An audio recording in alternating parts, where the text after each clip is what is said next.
Saddled with debt, the Prince of Wales is promised financial support from his father, the reigning King George, only if he marries his coarse and vulgar cousin, Caroline of Brunswick. Despite her many faults, the marriage is a disaster from the very start.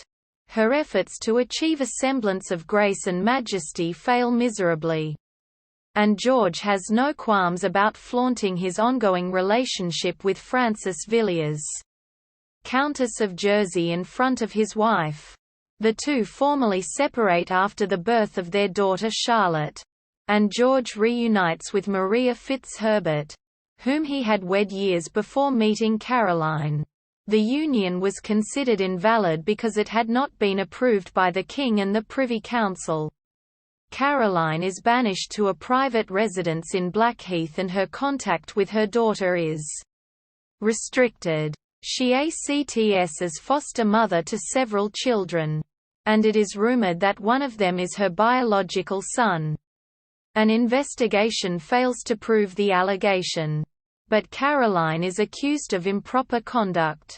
She leaves the country to travel abroad, and reports of her scandalous behavior reach her husband on a regular basis.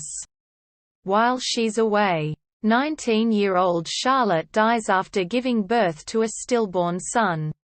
George IV's accession to the throne brings Caroline back to Britain, and she is embraced by the public, much to her husband's distress. He orders his prime minister to destroy her reputation.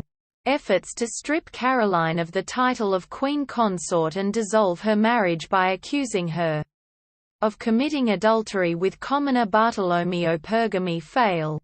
Despite a long parade of witnesses, she arrives at Westminster Abbey to attend her husband's coronation on the arm of her loyal supporter, Lord Hood, but is turned away at the door. That night Caroline falls ill with what is diagnosed as an intestinal obstruction and certain death is imminent. Requests she be buried in Brunswick.